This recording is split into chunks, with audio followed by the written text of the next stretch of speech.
আসসালামু আলাইকুম।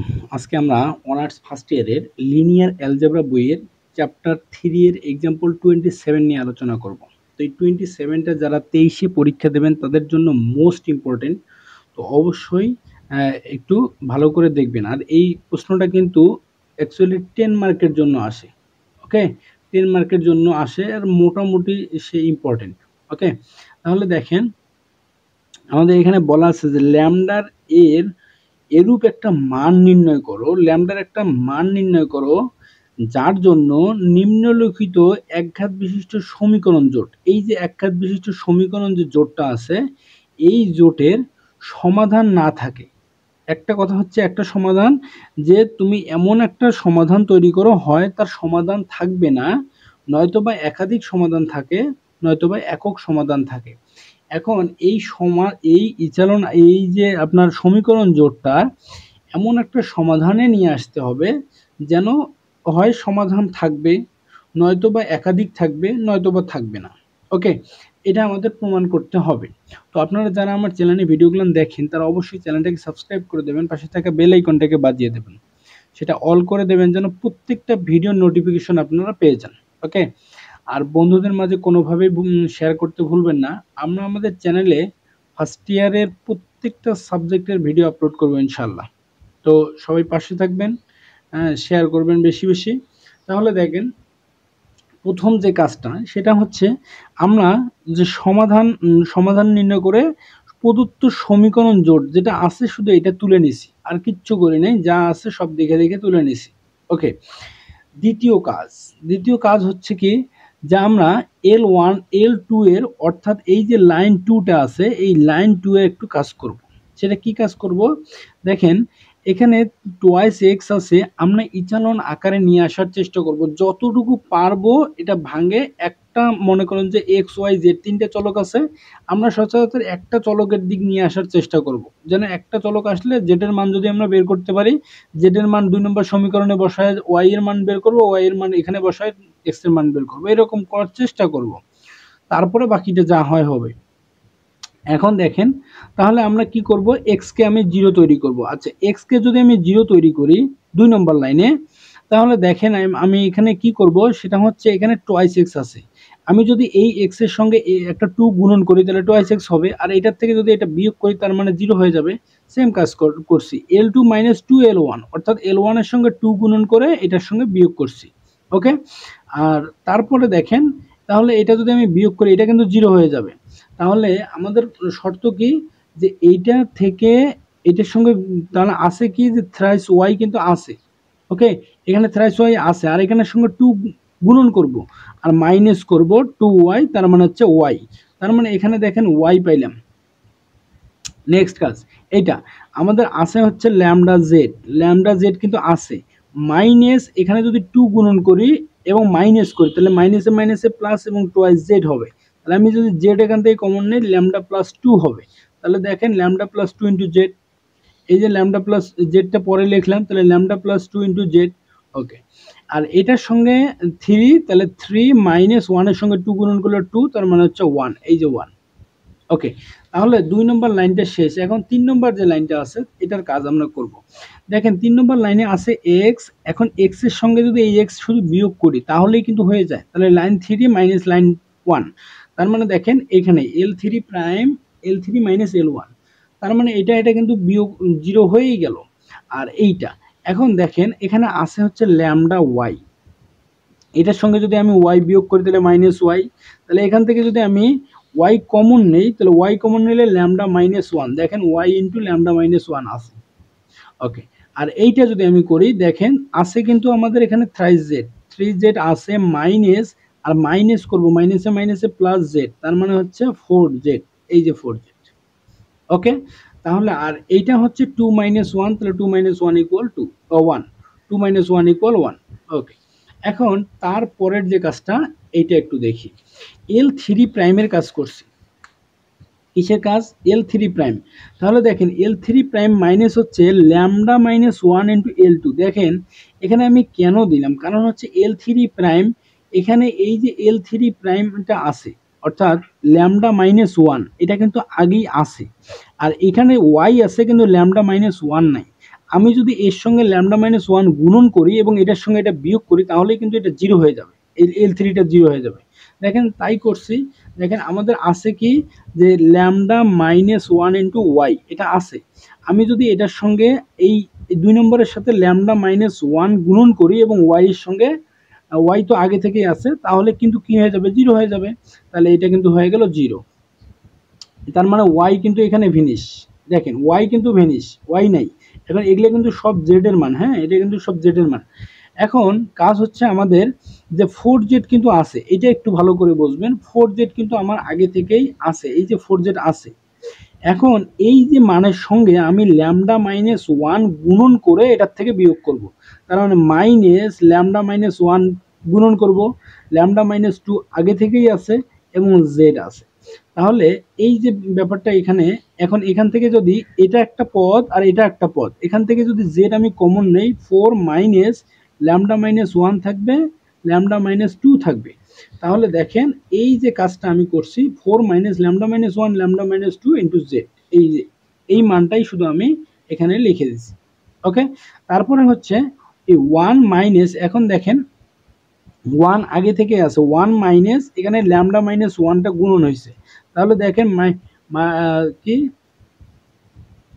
তাহলে এই মাইনাসে মাইনাসে ল্যামডা মাইনাস এটা, তাহলে 1 মাইনাস ল্যামডা প্লাস 1, তার মানে 1 1 কি হলো 2 মাইনাস ল্যামডা, এই যে 2 মাইনাস ল্যামডা। ওকে, তাহলে 2 মাইনাস ল্যামডা এখানে লিখে রাখছি। এখানে কাজ হচ্ছে আমাদের কিন্তু ফুললি কাজটা শেষ। এখন যে কাজটা করব আমরা শুধু এগুলোকে একটু সাজাই গোছাই লিখবো। দেখেন এখানে কি সাজাই গোছাই লিখবো, দেখেন জেড বাদ দিয়ে বাকি যে মানটা আছে আমাদের এই 3 নম্বর 2 নম্বর লাইন যা আছে তাই, 3 নম্বর লাইনটা শুধু আমি জেড বাদ দিয়ে বাকি সব গুণন করে দিয়েছি। ওকে, জেড বাদ দিয়ে গুণন করে দেওয়ার পরে আমাদের এই জায়গাটা একটু মিডিল টার্ম করা যায়। হ্যাঁ, মিডিল টার্ম আমরা যদি করার চেষ্টা করি একটু, তাহলে এই যে লাইনটা আসছে এটা কই থেকে আসছে, এখান থেকে মিডিল টার্মে আসছে। ওকে, মিডিল টার্মটা আমরা যদি একটু দেখি যে 6 মাইনাস ল্যামডা, এখানে হচ্ছে 6 minus lambda minus lambda square, তাহলে 6টা রাখলাম, মাইনাস যদি আমি মাইনাস 3 ল্যামডা আর প্লাস 2 ল্যামডা দেই আর মাইনাস ল্যামডা স্কোয়ার যা আছে তাই। দেখেন মাইনাসে প্লাসে মাইনাস, তাহলে হচ্ছে মাইনাস ল্যামডা কিন্তু আগেটা আছে, তার মানে এটা যা আছে তাই কিন্তু আছে। আমরা এখান থেকে যদি আসলে 3 কমন নেই তাহলে হচ্ছে 2 মাইনাস ল্যামডা থাকবে এখানে, এখানে 3 কমন নিলে 2 থাকবে, মাইনাস মাইনাস এখানে ল্যামডা থাকবে। আর এখানে যদি প্লাস 2 কমন নেই, এখানে হচ্ছে ল্যামডা, সরি এখানে ল্যামডা যদি আমরা কমন নেই, ল্যামডা কমন নিলে থাকতেছে 2 মাইনাস ল্যামডা, তাহলে এখানে ল্যামডা কমন নিলে থাকবে হচ্ছে 2 আর এই মাইনাস মাইনাস ল্যামডা। তাহলে আমরা যদি আবার আগের জায়গায় চলতে যাই তাহলে 3 দুগুণ 6, 6 minus minus 3 lambda 3 lambda. Okay, lambda 2 lambda 2 lambda plus plus, আর এই যে ল্যামডা ল্যামডা স্কোয়ার, তাহলে মাইনাসে প্লাসে মাইনাস। ওকে, তাহলে দেখেন এখান থেকে আমি 3 প্লাস ল্যামডা পাইলাম, আর 3 প্লাস ল্যামডা পাইলাম, আর একটা হচ্ছে 2 মাইনাস ল্যামডা পাইলাম। তাহলে এই যে মানটা আমি এই জায়গাটায় লিখে দিছি, এই যে এই মানটা লিখে দেওয়ার পর জেড কিন্তু যা আছে তাই এর সঙ্গে গুণন আছে, আর 2 মাইনাস ল্যামডা কিন্তু যা আছে তাই। এখন আমাদের কথা হচ্ছে যে আমরা কি করছি, ওখানে সব কিছু রাখি দিছি যেরকম আছে। এটা হচ্ছে আমি 1 নম্বর সমীকরণ দিয়ে রাখছি। 1 নম্বর সমীকরণে আমাদের দেখেন সর্বশেষ জেড এর একটা মান আসছে, এখানে এক্স ওয়াই কিন্তু দুইটাই ভ্যানিশ হয়েছে। ওকে, তাহলে জেড এক্স ওয়াই ভ্যানিশ হওয়ার পরে জেড এর একটা মান আছে। আমি শুধু এই কথাই বলছি যে জেড এর মানটা নির্ণয় করব। আমরা যদি জেড এর মানটা এখন এখানে গিয়ে বসাই, জেড এর একটা মান তৈরি করে এখানে জেড এর মানটা বসাই, তাহলে ওয়াই এর মান পাবো। আর ওয়াই এর মান যখন পাবো এখানে ওয়াই এর মান এবং জেড এর মান বসাইলে এক্স এর মান পাবো। মোটামুটি একটা লেভেলে চলে আসছে, অর্থাৎ ইচলন আকারে চলে আসছে। এখন আমরা কি বলবো, আমাদের প্রশ্ন কিন্তু 3 ধাপে চাইছে, হয় সমাধান আছে, নয়তোবা সমাধান নাই, নয়তোবা একাধিক সমান আছে, একাধিক সমাধান আছে। ওকে, তাহলে আমরা জানি সমীকরণ জোটের ইচারণ করতে গিয়ে যদি অসঙ্গত সম্পর্ক হয় তাহলে কোনো সমাধান থাকে না। এখন অসঙ্গত সম্পর্ক এটা জিনিস কি, এখন দেখেন আমি বলছি যে ল্যামডা ইকুয়াল যদি -3 হয় তাহলে বিষয়টা একটু ভালো করে বোঝেন। ল্যামডা ইকুয়াল যদি -3 হয়, অর্থাৎ এই জায়গাটায় যদি আপনি -3 বসান, 3 -3 মানে হচ্ছে +3, সরি -3, তাহলে ইকুয়াল হচ্ছে 2 minus lambda into Z equal হচ্ছে 2 মাইনাসে মাইনাসে প্লাস 3, ল্যামডার মান -3। তাহলে দেখেন এটা কিন্তু কি হয়ে যাবে 0, আর 0-এর সঙ্গে এটা পুরোটাই 0, 0 ইকুয়াল হচ্ছে 5। দেখেন আমি এটাই লিখছি যে ল্যামডা ইকুয়াল যদি -3 হয় তাহলে এর L3 ইকুয়াল 1 নং এর L3 ইকুয়াল 0 ইকুয়াল 5 হবে। 0 ইকুয়াল কি হবে 5 হয়, যা অসঙ্গত। 0 ইকুয়াল 5 কখনো সঙ্গত মান নয় বা যুক্তিযুক্ত মান নয়, অসঙ্গত, অতএব কোনো সমাধান নাই। অর্থাৎ যদি সমীকরণে অসঙ্গত কোনো সম্পর্ক প্রকাশ পায় তাহলে আমাদের সেই সমীকরণ অর্থাৎ সেই ইচালন আকারে কোনো সমাধান থাকবে না। এটা হচ্ছে 1 নম্বর কথা। 2 নম্বর কথায় আমরা আসি। 2 নম্বর কথায় আসি যে সমীকরণ জোটের চলক সংখ্যা এবং সমীকরণ সংখ্যার থেকে বেশি হলে, আমাদের চলক হচ্ছে এক্স ওয়াই জেড, এটা হচ্ছে চলক, এবং সমীকরণ সংখ্যা দেখেন L1 L2 L1 L2 এবং L3, তাই তো? তাহলে এই L1 L2 এবং L3 এবং এক্স ওয়াই জেড তিনটা কি সমান সমান না? এখন যদি L3 না থাকে তাহলে L2 যদি থাকে, L1 L2, তার মানে চলক সংখ্যা আছে 3টা আর L1 L2 আছে, তার মানে সমীকরণ সংখ্যা 2টা। তার মানে অর্থাৎ চলক বেশি কিন্তু সমীকরণ সংখ্যা কম। তখন আমাদের কি হয় দেখেন, সমীকরণ জোটের চলক সংখ্যা এবং সমীকরণ সংখ্যার থেকে বেশি হলে, অর্থাৎ সমীকরণের থেকে চলক যদি বেশি হয় তাহলে একাধিক সম্পর্ক থাকবে। তাহলে দেখেন আমি যদি ল্যামডা ইকুয়াল 2 হয়, ল্যামডা ইকুয়াল যদি আমি 2 বসাই, ল্যামডা ইকুয়াল যদি আমি 2 বসাই, এই যে জায়গাটায় এই জায়গাটায় যদি আমি ল্যামডা ইকুয়াল 2 বসাই, ঠিক আছে, ল্যামডা ইকুয়াল যদি 2 বসাই তাহলে সরি 3 + 2 ইকুয়াল হচ্ছে 2 - 2, তাহলে z ইকুয়াল হচ্ছে 2 - 2। তাহলে দেখেন এটা কি মান আসতেছে 2 - 2 = 0, তাহলে এটাও পুরোটাও 0 আর 2 - 2 = 0, তাহলে 0 = 0 আসতেছে। তাহলে 0 দুইটার মান কি আসতেছে 0 = 0। অর্থাৎ আমি এখানে একটু বলি, সেটা হচ্ছে L ল্যামডা ইকুয়াল যদি 2 হয় তাহলে L3 = 0, L3 0 = 0, যা আমি দেখাইলাম 0 হয়, এবং চলক সংখ্যা সমীকরণের থেকে বেশি তখন একাধিক সমাধান বিদ্যমান থাকে।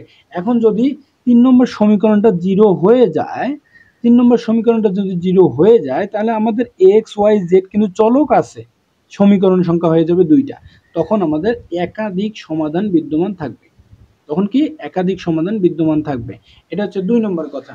2 নম্বর প্রশ্ন। এখন 3 নম্বর যে প্রশ্নটা আছে, যে আমরা একাধিক পাইলাম এবং কোনো সমাধান নাই, এটা পাইলাম। এখন চলক সংখ্যা এবং সমীকরণ সংখ্যা একই হলে, সমীকরণ সংখ্যা এবং আপনার চলক সংখ্যা যদি একই হয় তাহলে আমাদের তাহলে একটি সমাধান বিদ্যমান থাকবে। যদি lambda is not equal 3, lambda is not equal 2 হয় তবে একটি সমাধান থাকবে। এখন কথা হচ্ছে, আমরা যদি এই সমীকরণে এই যে সমীকরণটা আছে এটা যদি এখানে আমি -3 না বসাই তাহলে কিন্তু 0 হচ্ছে না, এখানে যদি আমি 2 না বসাই তাহলে 0 কিন্তু হচ্ছে না। তাহলে আমরা কিন্তু z এর একটা মান নির্ণয় করে নিয়ে আসতে পারবো। এখানে আমরা শুধু এগুলা এদিক পার করে নিয়ে z এর একটা মান তৈরি করব, এটা আবার z এর মান বসাবো, y এর মান পাবো, যা মান আসুক কিন্তু মান একটা পাবো, যেটা y এবং z এর মান বসালে x এর মান পাবো। তখন কিন্তু আমরা একটাই সমাধান পাবো, অর্থাৎ x এর একটা সমাধান, y এর একটা সমাধান এবং z এর একটা সমাধান, দুইটা মিলে সমীকরণ জোটটার একটা সমাধান পাবো। কিন্তু আমরা যদি 0 বসাই, এখানে -3 বসাই, সমাধান আমাদের উল্টো হয়ে যাবে। যদি 2 বসাই তাহলে একটাও সমাধান থাকবে না। এই রকম করে আমাদের যদি না করি তাহলে আমাদের কিন্তু একটাই সমাধান থাকবে। তাহলে আমরা একটা ভালো করে আরেকটা বিষয় রিভিশন করি, যে যদি ইচালন আকারের অসঙ্গত সম্পর্ক প্রকাশ পায় তাহলে আমাদের কোনো সমাধানই থাকবে না। যদি চলক সংখ্যা সমীকরণ সংখ্যার থেকে বেশি হয় তাহলে একাধিক থাকবে, সমাধান থাকবে, অর্থাৎ একাধিক সমাধান থাকবে। আর যদি চলক সংখ্যা এবং সমীকরণ সংখ্যা একই হয় তাহলে একটা মাত্রই সমাধান থাকবে। তো আমি আশা রাখবো আপনারা বুঝতে পারছেন। এরপরেও যদি আপনাদের কোথাও কোনো প্রবলেম হয় তাহলে আমাকে অবশ্যই নক দেবেন। 01516556167, এটা হচ্ছে আমার হোয়াটসঅ্যাপ নাম্বার। হ্যাঁ, হোয়াটসঅ্যাপ নাম্বারে আপনারা নক দেবেন, আমি বুঝাই দেওয়ার চেষ্টা করব। তো সবাই ভালো থাকবেন, সুস্থ থাকবেন, আমার জন্য দোয়া রাখবেন। ধন্যবাদ।